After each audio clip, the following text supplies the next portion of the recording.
eba in Facebook no eso a eye dwuma eye DLFM 106.9 wo search na se wunya yensa no a na wo so watimi apia so wo be hye na wo nua so atimi ahwe bi yento akase ebo no so ne yenhyase dia na edom kase a wonom ewo Ghana yemra hye bedafie wo pani a wodanu mu ese leader eye afutu emra hye bedwani Honorable Alexander Kwamena Afenyo Markins wode atudwa akirem se se okọ eye majority kokoso no emu a ensachirae kakra atimi aba ewo dibra hodo a na ewo efie hodada no na dibra fofora se aba emie eye Obuase West mra hye bedwani eye Honorable Kwaku Aten ena me no kase yeyi no ede no afri eye chairman ede man finance committee ama se wo pane no wono anede na babeye eye kasamafo ede ama economy committee na economy committee no eye committee fofora se yate na foforo kura ewo emrase bedwafie ho no mo a eno ebehwe na ebesi kasem ene wo my Ghana yakobedie ene amamuo efemu a eno so wo mo atimedi hu adwuma na eno no agina ho a na kire se eye new standing orders a kire emrase bedwafo de adwuma no ana se atimi ama economic committee no so atimi ababeka ho na wono mo akirem se wo de eye economic committee no etoto eye finance committee no ho a ensachire kakra ewom efiri se eye economic committee no se ekitatumi kese bia kane na nka finance committee no entimi enya na eno ana yewra Alexander Kwamena Afenyo Markins wo kasa no wo kire mu ese se biebru se bi nyado enfro katachi wo gurati pen na se ebesi kase mu ewo brahye bedefie ho no mu a se ne NDC eye minority caucus no wonom spokesperson on economy no wo ya de edunte hu behia se wo mo so majority no wo betimanya wo bia wo no so wo ti sikase mase na no ana mpanefo kire se biebru se bi nyado se aboa Sudan da wati ase a akukọ na banko a wokoposo a enye enunti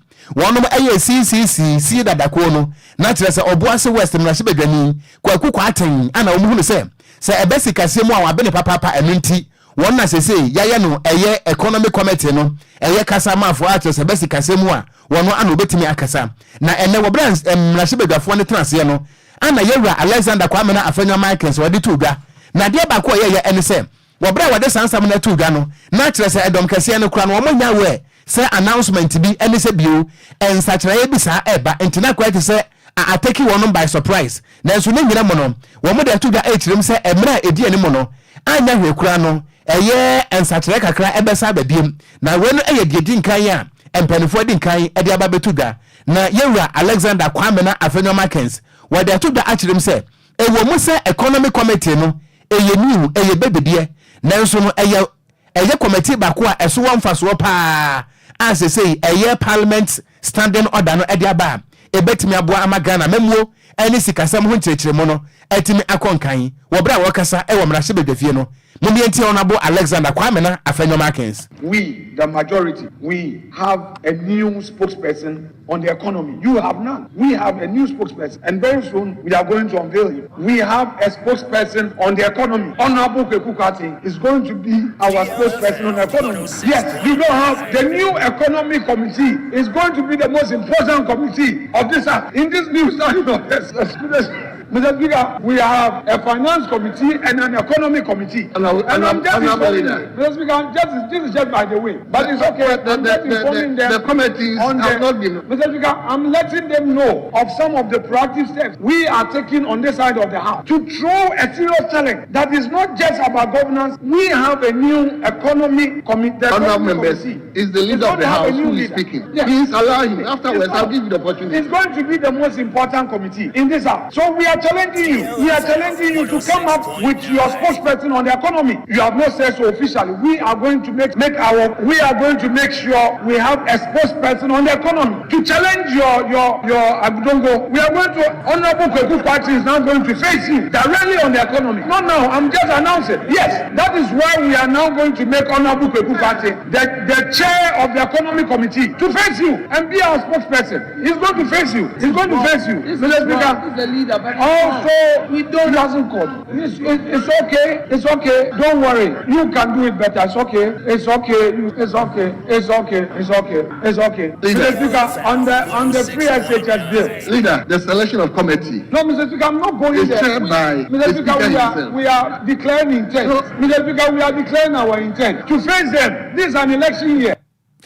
enti eni ayeti ye eye edom kese no pani a wada no selida eye efutu mrahye bedwani honorable Alexander Kwamena Afenyo Markins na wo ba ye Facebook no so asane a video ni sitie no na wojina mrahye bedwafi a wo to ne nsa benkum ane nifa no a wosene kwa master actress a wo kire do wuremi fa so latido na wo kire mu sese okọ NDC side no a wo pani a wono ne kasa de ema minority no eye honorable Isaac Adongo ne besika semu a wabene enu ntide ho behia se wonom NPP fo no so etimi enya obi a wono so abene sada enu nti CCC dadako no na kire se oboase West MP eye kwaku kwaten ana sesei wo mo ayi no a se bi penezi se aharata mienu kabomu a edane pepenti na Kwadwo di ababia ho enso no ebeyire pa o mrahye bedwam ho de se ampaya ibidwa ho no bede parliament won ba bia na emma ehoye de pa ye bra na oseche mensa bonsu eye majority leader na Haruna Idris ye minority no yeah omienu di siani a na eden emuyire pa emuyire pa na ye hwe ni mu say de o mayi nipa afra oba beboy ohun emu betumi aso efiri say wo hwe o mumienu nyina ni mukasa obia ni mukasa ntino ye hwe ni mu say mahye bedwom ho de ampaye bedwa no de ye pe nyane say Ghana ye die enne kan kro ne ye hwe ni mu say o mbe ye ntoto ye betumi abo na Ghana yesika etumi aso regya na naso ye nto aso ye nto akase bo no so ne ye to aso ne eguso awom ewo ye dom ko mahye bedwam won ba no dinin Alexander Afenyo Markins wakasa ede kokobọ kese ede ama MPP amanyoko no mahye bedwafo nyina so momoden na monto ono ma no na alaka firi say wono watete say Dr. Mahmoud Bawumia o mampeni be de cha wo moden atwetetafo ede afa Ghana mampeni na danko akufu ado se ne yakoppa wo moden aso no daye say opobi na ye na be de achi se ne omo ano no tu frank MPP amanyoko ni din mo de a Dr. Matthew Poku Prampe ono ne doba osanani ene MPP amanyoko ni mu ma ni bi akasa kirem se opening Dr. Mahmoud Bawumia enti amanyoko ni mo be wa MPP amanyoko yi mu enso wanyo obi a say Dr. Matthew Poku Prampe onu kuto ni udaba osawani ene wapomaden akobo na dankwa kuvuado Ghana mampeni amane ya say ona pesa babo na baya ranu mate eno ene za Afenyo Markins kirem a hwe sa na monto ne mpia manyoko ni mani bi eka na nyame ne mu kureni enche bia 2024 abato we no etitamfikire ha ya na ba ne san ena chesafisem mu sine monten so Ghana fo nyina nya bitwei o kirem se sa na mo na woro mutuo ni so mo anya ya bedu ba bi no ebetuma yesunsan so bone e de ba mpia manyoko no senti wama moden say anamo biara Dr. Mahmoud Bawumia etuo no Dr. Mahmoud Bawumia no na niku mpia manyoko no ye pani senti ontu anamo bia betumi akwafa mpia manyoko no e de omtoma akwakoto sabe baby bone e ba ha manyoko ni senti no moden tan nachi na mompa ye kase ye benfante na chefri say Dr. Mahmoud Bawumia de mpia manyoko no na ne jihu ye pan na Ghana fo nyina baka ya dwumbu sumen ne da toso de nunsia na Dr. Mahmoud Bawumia e batu manim say ne bo moden atwetetafo no fra Ghana mampeni eye o mampeni John Drama omampeni eye na danko akufuado Ghana fo mfante and na danko akufuado de to na nim say opening se ameka say aba emna son say de ye ya twede ampo Yankopon oyi Yesu Kristo so no angasa na daba no ono no so na ni senti ebuburo fita firi suru besi na beti no che ne say wei ena me daba osomani na danko akufuado ohwe Dr. Mahmoud Bawumia nim din no say doctor enti amanyoko no mu nyina no hwe mu no Dr. Matthew Poku Prampe ono pa ne Yankopon de na di say ba made na body di ana na so nana sabape sa na tenen na so ne waka mate mesi no akoto mpanifo anim na ye cancer na tena se abobo ho ahunu say eni pa wa body din se mpanifo beji atuma e body din ma no so awaboa na ne amanyoko no mu sa kwa koprefa nkatubira no atunya ba ma ho so ba be yo mampanin na nsansem so mo to dwan na ne enya sem kuma akra kopie mu awa sante atema enough ma se bedwane na ni abere pa kasa kirem say ono pa de ye ne ya pa free say wo hwe Dr. Matthew Poku Prampe ya papai ensem bia bata ne ho pa no mpo ne nyade a oka eye mpia manyoko num wodo ma mutu franka titiri no wa ma se bedwafo no ko mu bom ne senti se ko mu po bi pa mu aba ya wura ne meti dia papa na concern fata on de se ma na kwanya se nkomo ne dia nkomo ne din de no ena Afenyo Markins kirem say sa na motu na mpia manyoko num ma ne bi tu no munya tu free say de mo ye no wa hwe ne ya entumi mu ama manyoko no entumi enkonkan emna Afenyo Markins oni central for din komo no emu ekiremu ni respect party rules and understand that the times we are in are very sensitive times. We have an election just ahead of us, and we should be mindful of how we express certain views in the public space. Yes, we've all heard matters regarding running mates to complement our ticket, but no decision has been made yet, and the party structures are there. So I would want to encourage colleague members of parliament that we are in this together. There is no perfect person in this world. There is no perfect character in this world. None of us can tick every box. So let's be careful how we describe each other, how we say things about our colleagues, how we approach things, the language we use. It may not be helpful. So that is all my advice. Let us please be measured in the language we use. The flag bearer of the party has the confidence of the party, and I believe that he would use the structures of the party to come up with certain decisions that he has for us.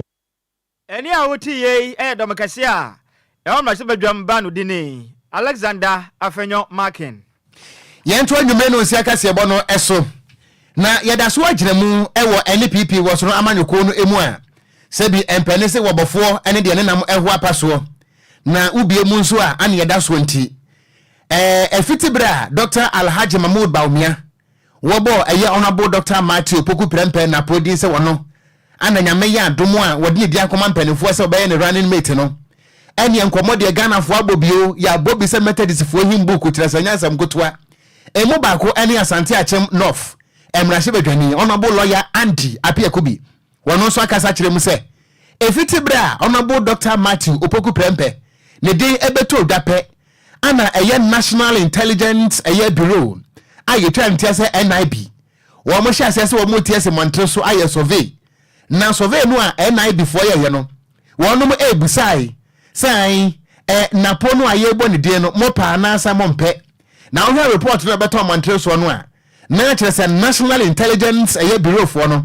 wono mo efre eye NPP delegate mako empibunum wo ha ani edunsia 5116 NPP delegate na wonom eye wonom interview eye national regional constituencies ana polling station executives na no ana wobra survey le beto Montreal so ma Ghana fo nyina hunu bie no honorable lawyer Andy Apiakubi echirem se saa anamo no a National Intelligence Bureau ana afenso no eye national security wonom ka bo mu etu ye no eye hwehwani mu abrabo efri se baby eri ho no a yetro ewo NPP constitution mu se ye pe obi a ye bayi ni se running mate ya SSS state institution to say eye national security any NI before necessary wonum e conduct survey e wabra eye nipa ba akopɛ na dedin ababetodwa wo kirem se wo my Ghana eye national security ana afenso no eye National Intelligence Bureau no wo mudwumadi a wo mudie no eye wo my Ghana mamra aye tintim na fe apem ahenkro de okunu mienu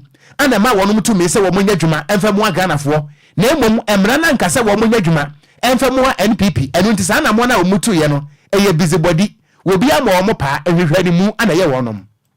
Where in our NPP constitution does it state that at a time like this the national security will conduct a survey? Where is it? And is it the case that anybody would have instructed them to go and conduct a survey? And who did that? And if somebody did that, whose expense will it be? And why would we subject a national institution like national security to conduct a survey for a particular person? Or why would somebody come under a directive to conduct a survey in respect of one person's appointment or one person's nomination? I think national security has more to do than this survey.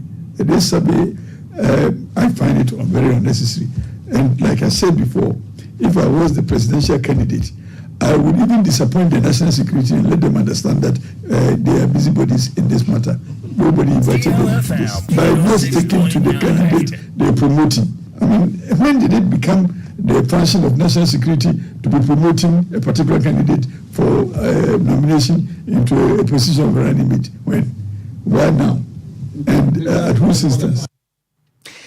Na wabra yera eye Andy Apiakubi na no esi ya wo kirem se anamono a eye NI before to no eye kotie miamu amo koka miamu aduane ni wo kan ye maudi konkonsa na edwene ho na be hawo na amama kai pa abobonwom pa What them say we no enye de ehia nie.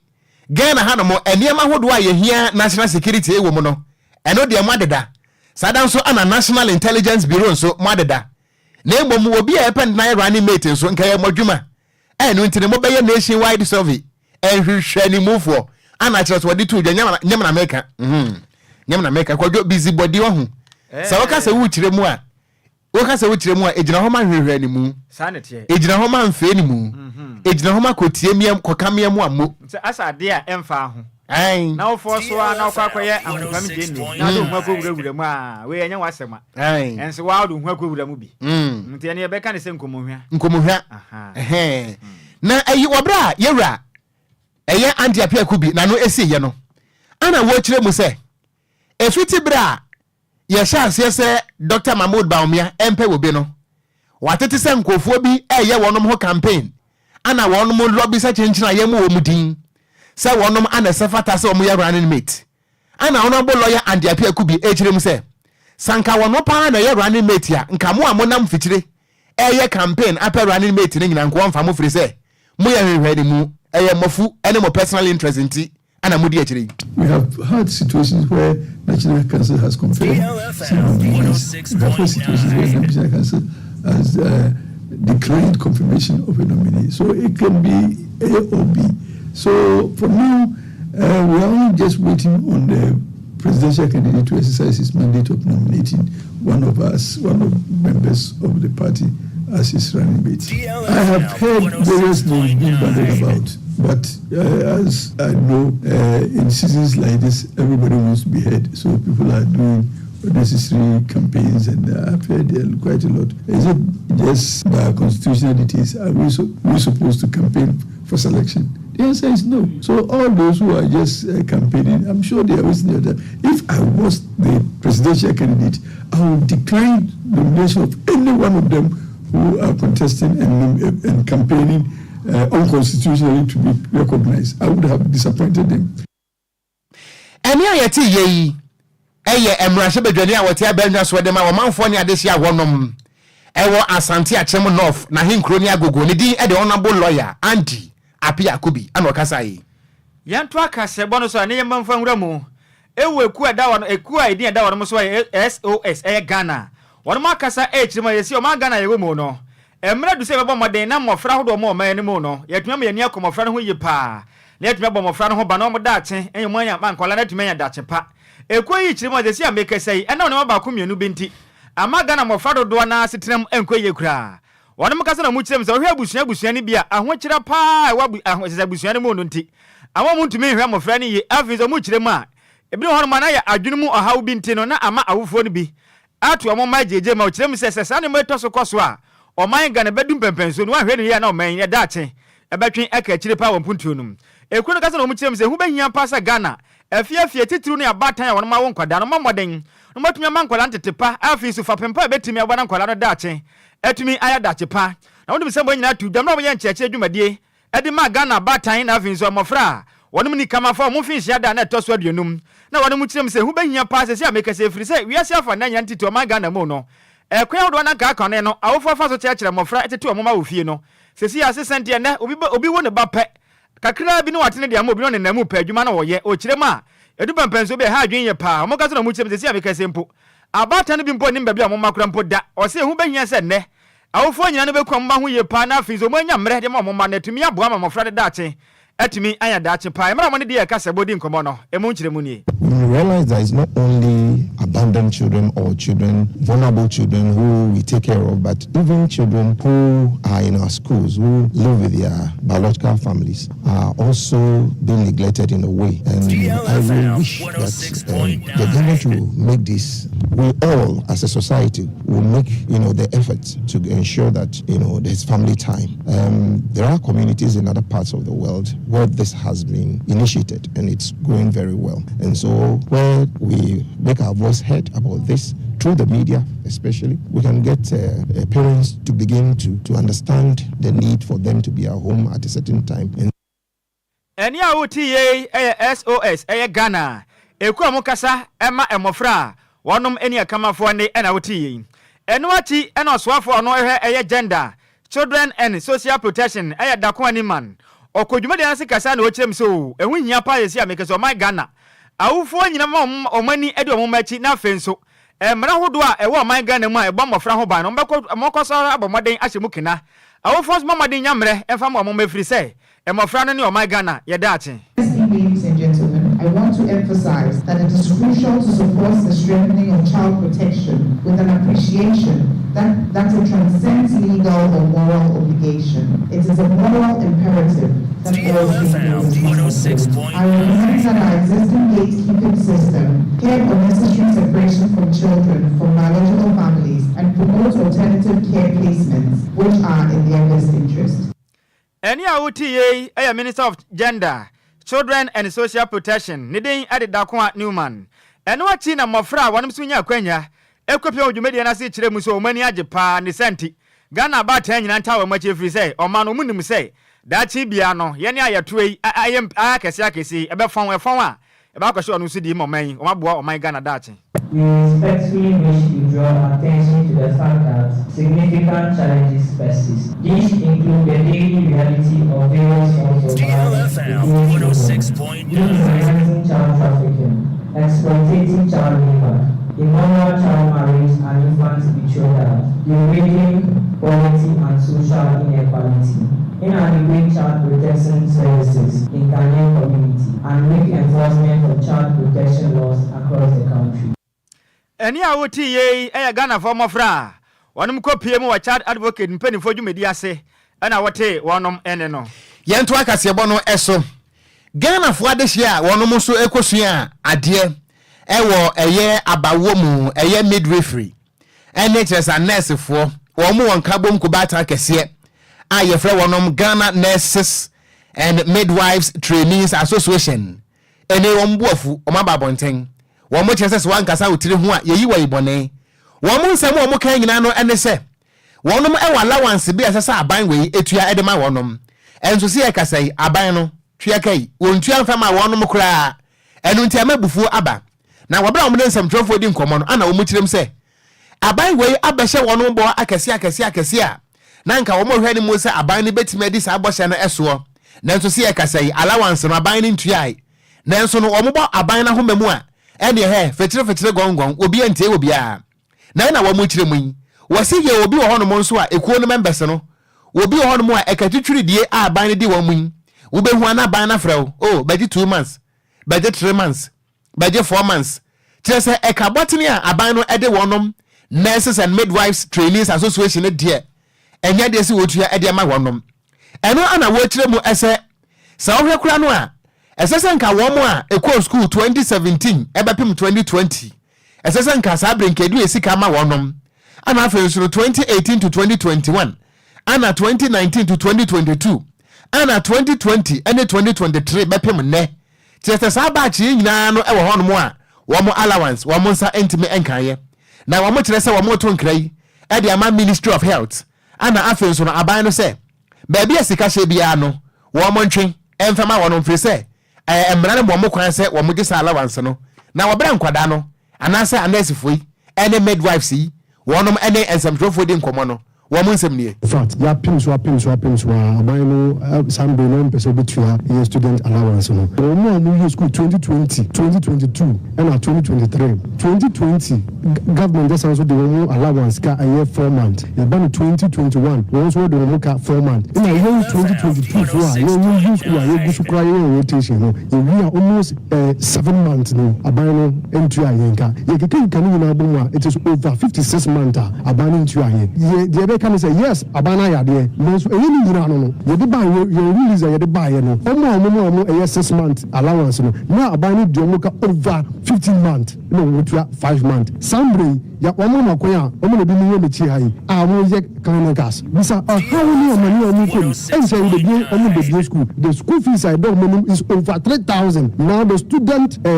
trainee pays not less than 3,000 Ghana cedis as a semester fee the years buying say have a baby you do yes you ko en kotojo student nurses you pa buy ni chew se kotojo kra no pese bukura you be kotojo no you pa ni chew see yes no yen ni anu no e ko how kese mu na eno achi ana wonom so a omo ya nurse fo ankasa ene midwives ankasa womo so jebre womo so womo wa haw womo so haw ne sometimes you know you say you be join a profession because to you mo the two ma you be mu no enye enukura no mo ya ma it me ba school it ya school fees ni bibia but do say you be try allowance I no meet your students ni no mo jebi rotation with the basa olori fair in and out eduani boy din bibia boy din country mo so but say e ba me say you be try ya say after you answer your mask Tinko sika we ni ni da so bia o bia training allowances are rotational allowances nso are and it's very bad so be ejuma for 11 months now we need us to say bia every month we say every month bia scan kai beba ba fe what train 6 months 7 months say the 11th month by July ye another badge nso aba omo nso nti sa trend na e ba be koso sa kopim da ben ene ensam no na nkwada na ibusa no wo mo se aban eka no akem ana mo hye gba kese nanso bepem na sika no muntu ai enti ani ayati yei eye members ede Emma Ghana Nurses and Midwives Trainees Association wonom ana eka sei yentu fane amfi ani fa nkire mo ewo se hwiyo so na hwiyo so eye teacher training college for adusuafo wonom ani abere pa kase kire ma se abekese no ye chechenchencha wonom de ahye so school no mu se nya asem kuma kra na adusuafo no asama na se omo hawo nyina ne se amekese no sukuru makanifo du omhwa mopa free se amekese yi wonom tren so hwa ehum aye results no ntimi ma bonten afisi so hwa mba hwe ne bon se chimato bebre na ekomu wonom kire ma mpempenso bi dumpo ne nkola ne kwa tren so hwa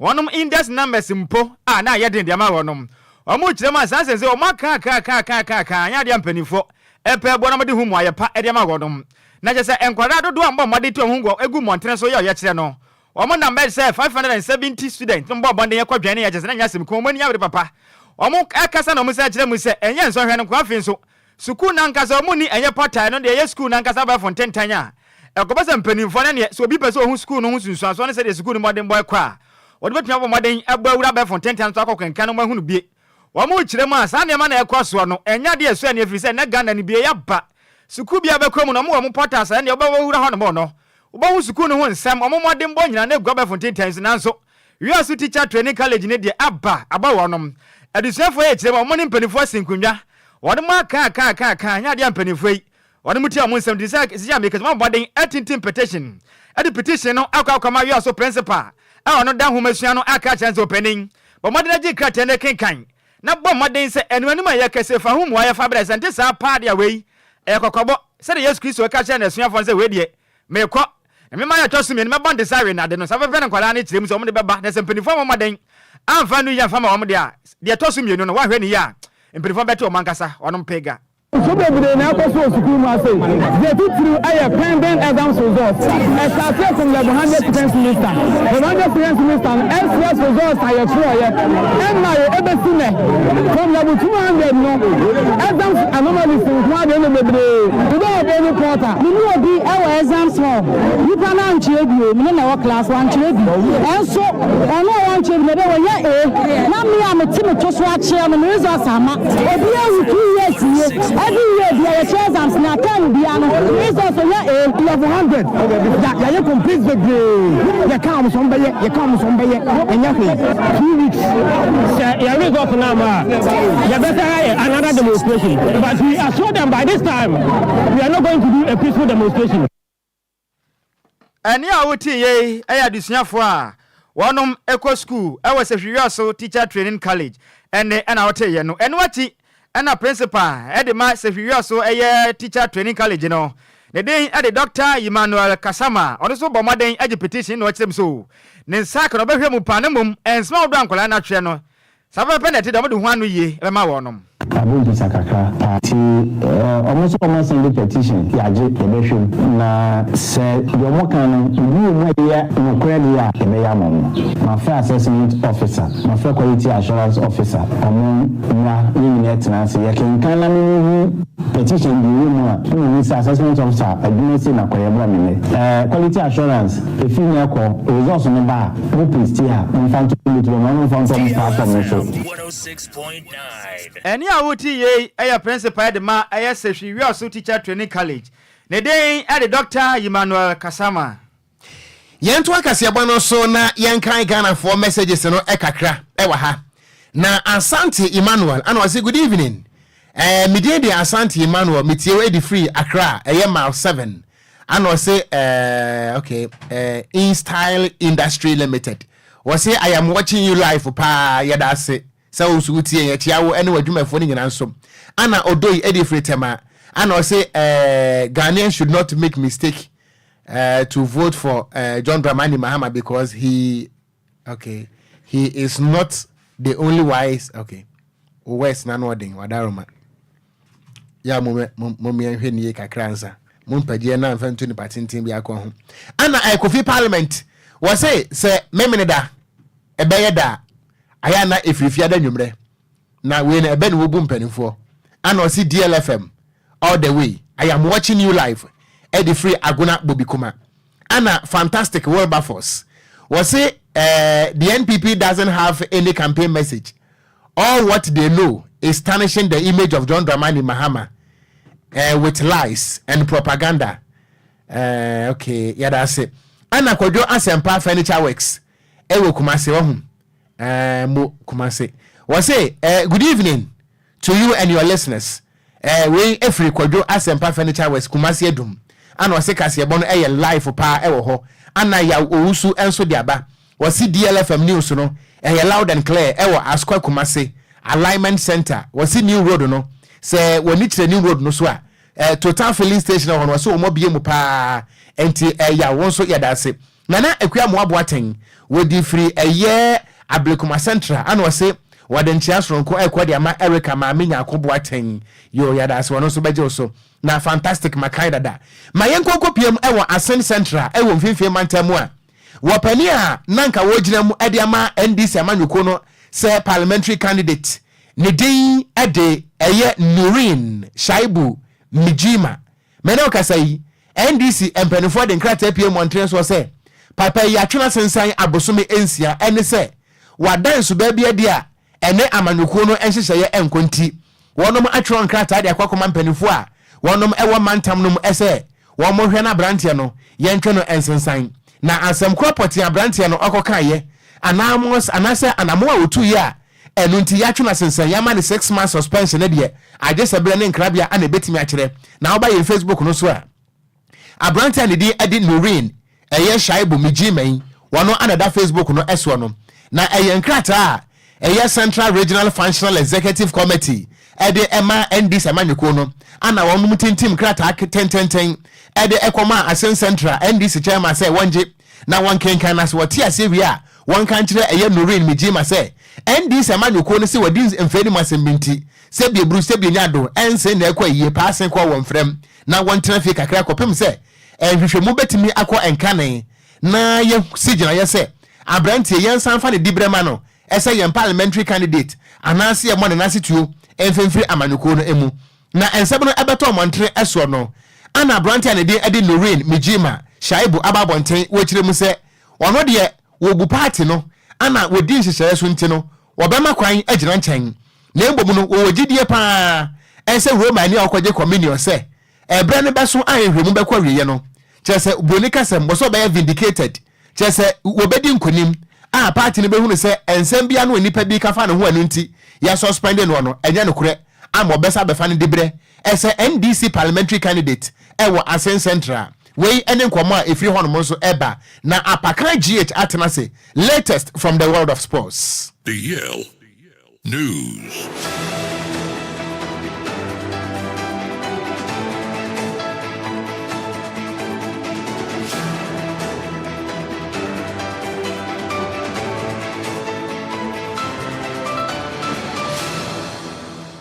Yeah, and then you may my summer wa John and summer wa kwaba from DL 106.9 FM kasa fidie so and fiada enyumre no nsia kasa ebo esumre wedu se yesin kunya na agudie mu nsama ya boabo no ebusua ye de besomo na wa agudie mu nso no ohun ne ekọ ene ne ba Ghana nsem wa ena microphone cross the latest any exclusives no ena ya boabo no ye de ba wo somfo enne anadwi eyeme Ayeswano this year, Apakan GH, the blessed king in times were Yanshan Samanasim Fanfi from Audia, Mensha Siam Fanfia Brantia, your friend Mohamed Kurusa catching an ancien, and ever told just a Bobokwa, your friend Itiat, our Saudi Pro League no Maniabre, some Befa Brantia friend Mohamed Kurus, Eddie a few Western United Noaba, Ababe Siakain Eddie Amon, Nasans and Samana Ababe Bruja, na former captain, Edema Black Stars of Ghana, your friend and need as someone baby Jan or Chema or see footballers no or more short career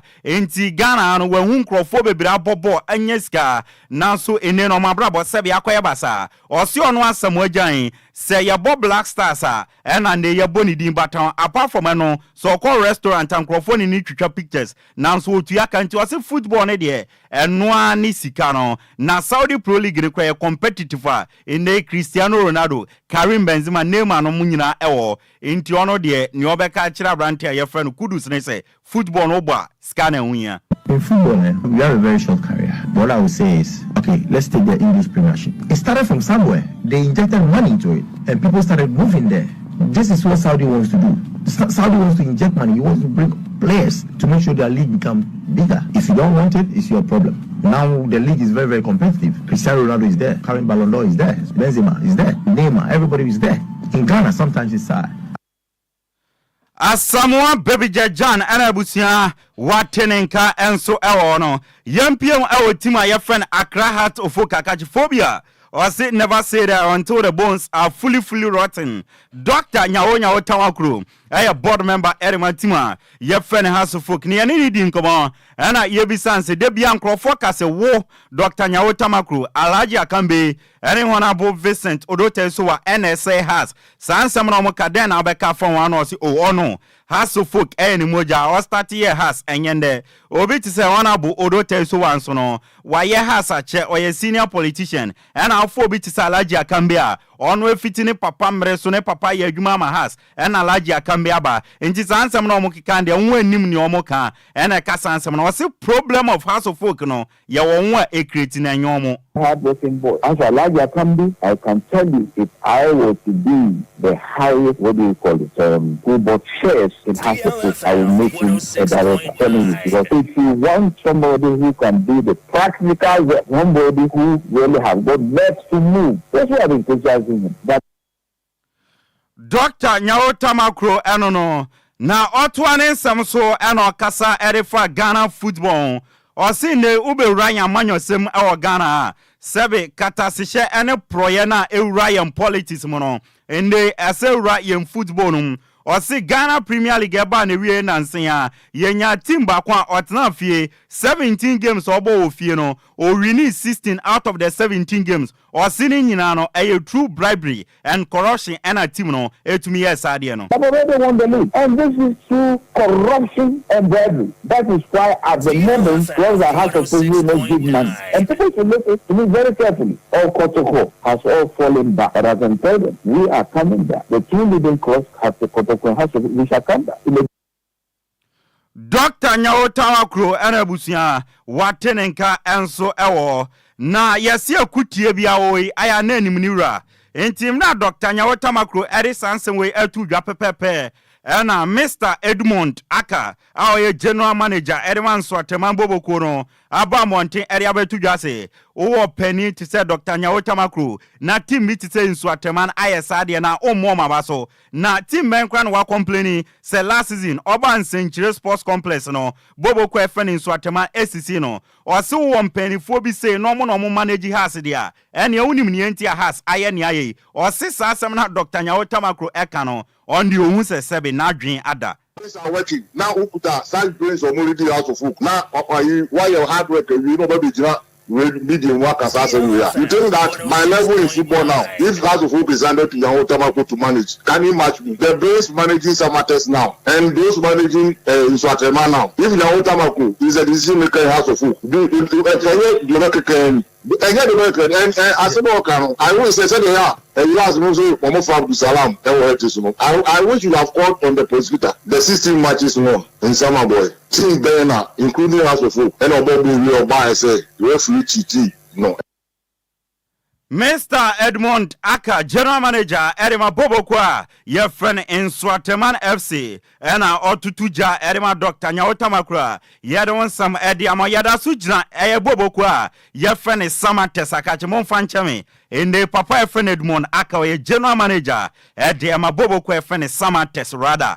Eric Alagidede and a general manager Edman Swaterman. Na Samates Akacheno, Dr. Richard Dia Insenchire, a president Edman Samates Bobokono, or say Ghana Premier League no Warberry no, or give 50,000 Ghana cedi, or say Saskana Ojeno, and yet enough for that team so bet me area compete Africa into Australia corporate bodies, individuals, and a philanthropists outdoor say in the normal number support Samates, Senabe Africa no mokono, on a fundraising tour at the moment. Definitely, like you said, we can't survive with this price money. Can't even pay our bills. It can't even pay our hotel bills. We are representing Ghana in Africa, and I expect all corporate bodies, all individuals, philanthropists, whoever, to come to our aid and help us push.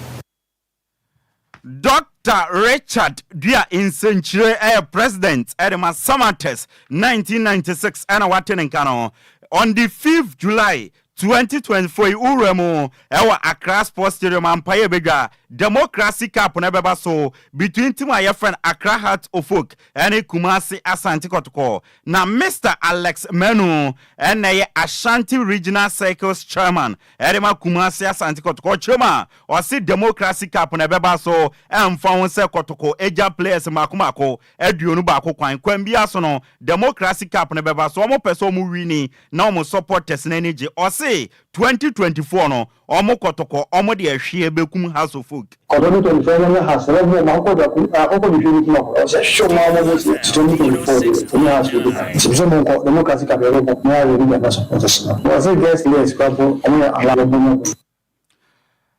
Mr. Alex Menu, Ashanti Regional Circles Chairman, Edema Kotoko, and Watenenka, Danland Ibrahim, a former goalkeeper, Edema Kumasi Asante Kotoko.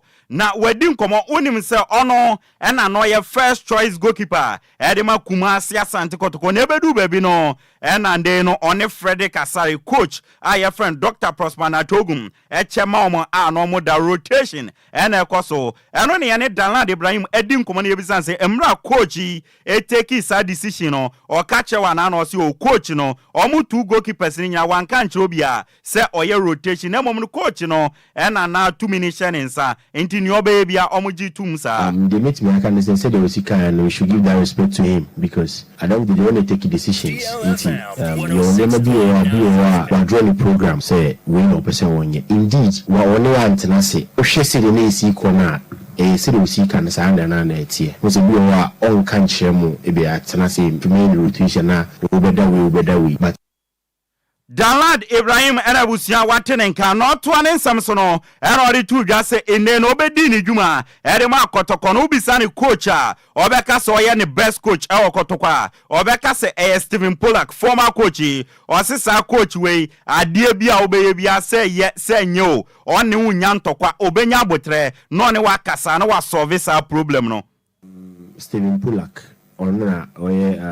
Coacher, me said, meanwhile, say, when you are playing, only in your problem. Say, oh, uti bencha, only in your problem. Oh, Kokampa, only in your because Obama Watia, near Massey. Obama, a Juma, be Okra and American, be on a personally, but in the team itself, you will give this be Okra now kind of playing near the Okwa, you Abia M. Wawa. Dalad Ibrahim, former goalkeeper, Edema Kumasi Asante Kotoko, Ena Ebusia Watenenkano, Yamfa Fisherman in Senior Remo, El Phone Cross to the Ayanshasi, and Fanfi Copa Americano, Na Eros Nedia Yami Adomochna, and a run of 16 Ebeshasi, Na Copa Americano, Yami Adoma Group Dino, a boy and ne and a Jew a nondua, one game ebebaso, or my friend Colombia, or Moni Costa Rica, and a Debabuenia, Yadon Como Eddie Atuenim, Na Young Ram El Bobokwa, your friend Manchester United akachi dia ene Benny McCarthy na oye strikers coach Edema Bobokwa your friend Manchester United report aba and it's a Manchester United jane kwan amanako ne contract on man you wono ebebe we this month ebane we Manchester United en renew biom enti South Africa legend your friend Benny McCarthy no obefi Bobokwa friend Manchester United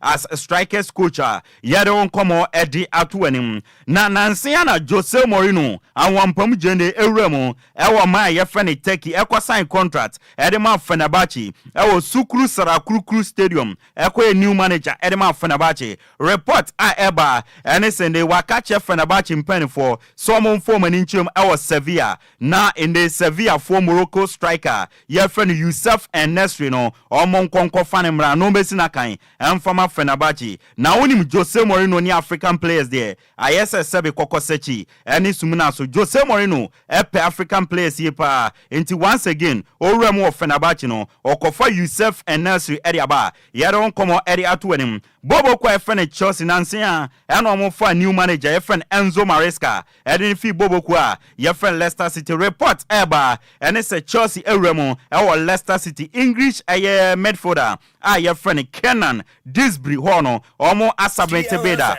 omo kwa kofa brante naba na wababe sina kan edi amabobo kwa yefene Chelsea wonsam no na yesore so no Olympic Marseille nansia no monso enya new coach Roberto Di Zerbi formerly of Brighton and Hove Albion in the Olympic Marseille edi omania chimo ewo bobo kwa friend Manchester United akache Mayu Ringa your friend Mason Greenwood enkomotwetwe na ahase Olympic Marseille esi omunya abrante omode ne beba na wababe sia kan edi amoma yero nkomo edi ato anim abusu nyina weso na gudio mu nsem wanda anwumre yede besomo yemfansi nyame adom ochena ebo anopa no nkron ekosi dumienu a shia ene yemfa the extended version no emfambro edi ameje so no eya yesu ano de share apaka gh the blessed kinyame adom ochena no pa from anopa no nkron to dumienu yenhia over to you Okogyeabour.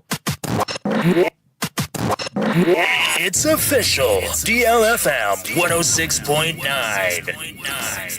Yeda apakan GH asepan so wade yakọ agoprama so na fentem frem agoprama so nsem wade asom yen ebusua ba bia dro no ene eyefiada enkoma hodo ayede asom wo ewo yen kase boy mo no me pa cho de na apesa wo ka ho asem ye fe ne sofa na yen sofa wo wo bet say 15 seconds wo de be kire wa adwen mesre wo ba enchia bi enim wo de kan wa asem no straight na mumbomode say ho bete nso amayen sofa ne yension sofa bre anaso no ensem a wate ne nyina no de hen na apesa wo kire wa adwen ewo ho wadaroma 0534 050199 and 0593 4065 65. Good evening.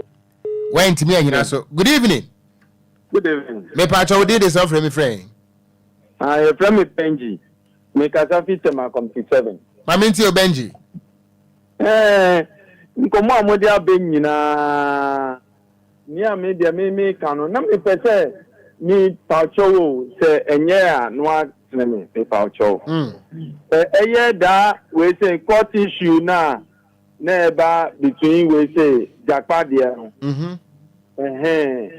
Eno na media me pese me kan fa ho say fit time mo educate e fa ho no na nse munta emboso ena ye boss wo na wantie when you pacho ene me ba na bia wa ban no so ana afen so Mateus no se de na aba no Mike Hani Mateus Napo ye fa no Matthew Opoku Prempe ma okay why then me say ayede na aba no yaje atum nti on be yo no so ejuma yeah that say good evening ofa me ofa say ofa majo mejo so sa ko de ofa bajo ho ti say nyame ado me ho ye na tema community 11 for e ofa obi a we ya mami ntio ofa na podie yaje na tumpa so o me ya Ghana yi one ba umya omoane onkofo betumi ayi na yi amaya me so me da say good evening. Good evening. Me pacho udin any baby a ofre yen free. Me pacho me de Francis Nati. Wo fa ba ko pa aka wi ase. Me wo fa ase. Media, Oshrimia, Washria, Adio. Adia Wuye, some pam to us here, but how? They say, what are you? She be emergency sanka, you up there, or Chinama cock and tomato. Wouldn't him say, Quaquanas in a 10 a band take my one and say, Abrabona Obono, when ye free said, Medium Bata would deal. And to ye, Abrabona Obono, Medium Bata would deal to ye. Your friends in us, all your will out in Media will be better. I think our casa.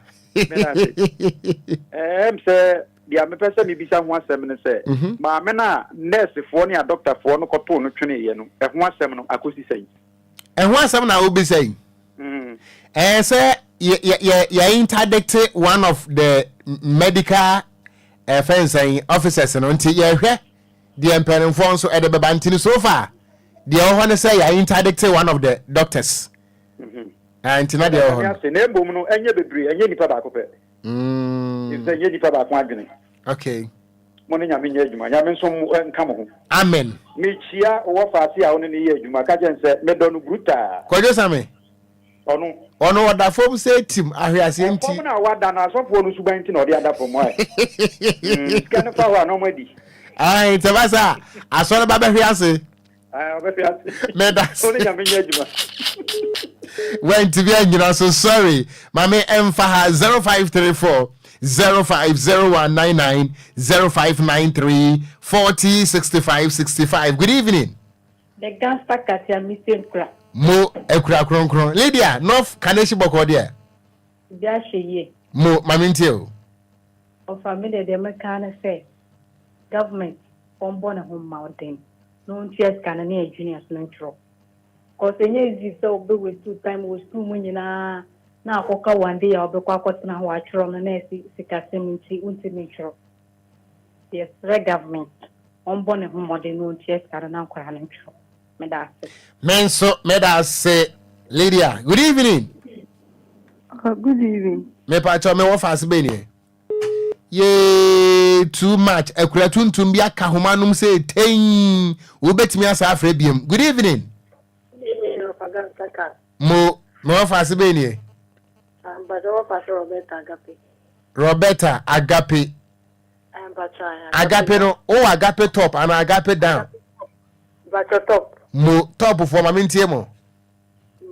Na American say you are probably until now California air can obviously running meet na the be the concern my until California mission be good.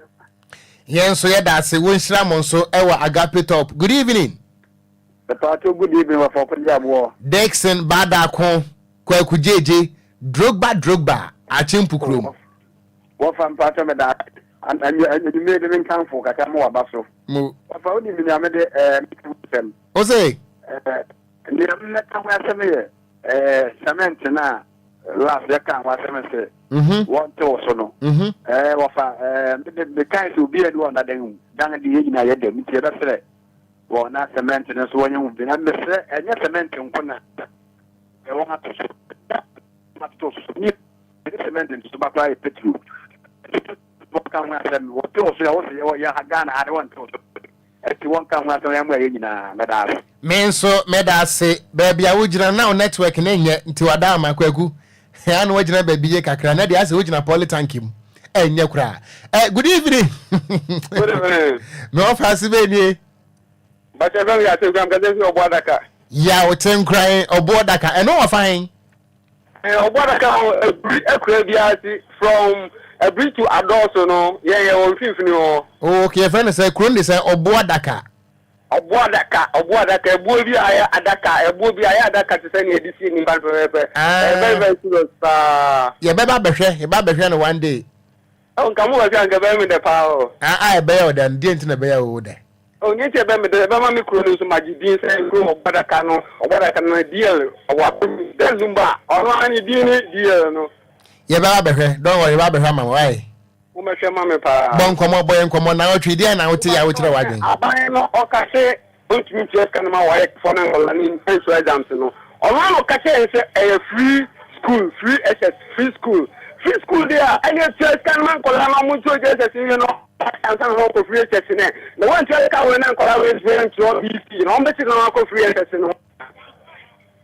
Didn't go free SS no. One chance of this now. Almost didn't go free SS no. Nhyiraba ya monka can say onya said nye say bi oba be fisu ntino. Opeso say party no.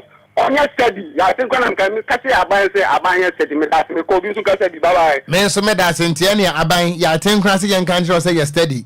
Enti wasoma yan Kwadwo say ya ka. Oh, say ono wa ka no kra na aban no otie. Enti wodi asoma yesa no so yense ntumi ntena say yan ka say yanka anye de. Enti na danko akufu ado. Yes yes steady. Dr. Mahmoud Bawumia ene MPP amanyokuru makanifo nyina. Titru ene wasoafo ahwe humasua so. Ose ya ditwum. Ya waditwum. Omoden se de bra pani akan Tina Supreme na nkwala no munkotu yeska no munkotu exams. Mo. Good evening. Good evening, Papa. Okogyeabour. Me offers be ni. Papa G, how tonight, Papa, mama ntie we. Papa, me membo abaso. Me obi amene di news mo pa about the day me tune me phone like to 106.9. I'm Santi Ruban for the Kasa. Me tune news ro bia dio. The way mo news na I am kapa Yankobon calling show. Yeah, that's it. What ba chu me pere me so aso no ka se na se botu am answer kasa. When the kwandra.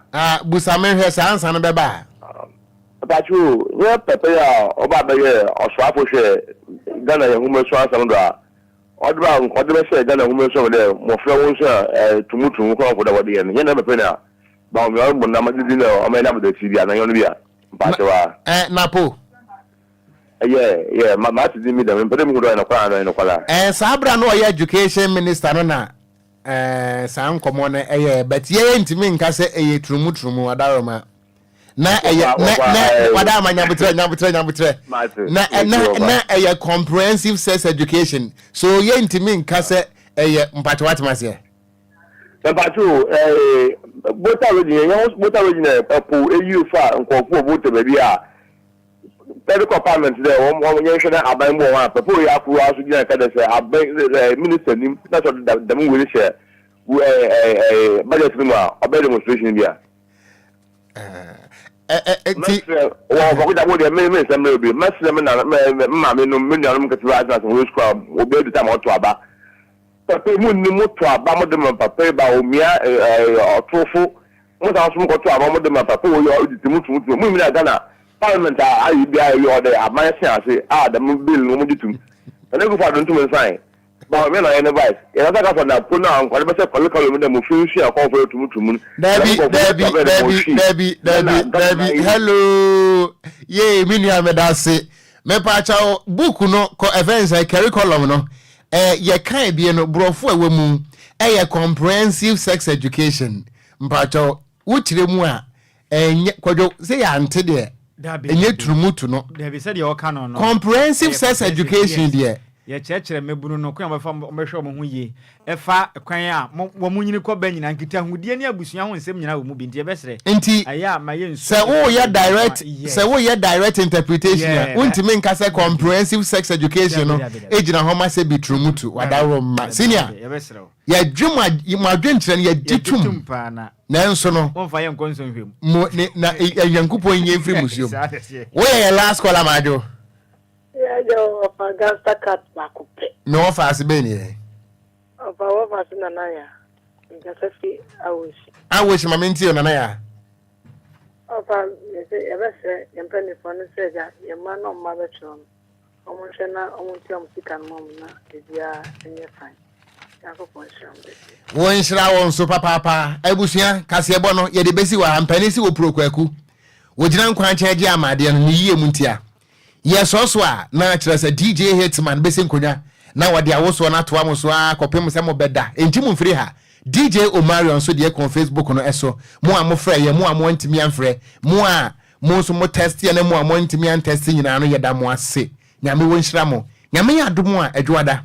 wo me ahoden a ye besa abane abesom ye man edia meje so second canning gangster cat ya mitenkura Okogyeabour Ocran mene Nhyiraba Kwadwo Sammy B na Yankopon ya adom anumre no nsia omunhia yen for weekends review no meme ochina anumre no nsia yes ochina anumre no nsia ne besenhia nsam no nyina no bebo kire se kokoo sika nsam eto odwa na wotwi nyina mu ne bebo akire mako se de kokoo krache e kan sika de makokoo kuani no that's right ntina na adwa secret sore pe na anumre no nsia na no na weekends review no so to aso that's right enti wachina anwumre no sia wo mo ntwan Kwadwo Sammy so for penny a wahwe asese team sia nyame ade no mpa ebo ne tiefo mpa ebo nti o sorry nkakra praise hallelujah DJ Hitman is up next DL News.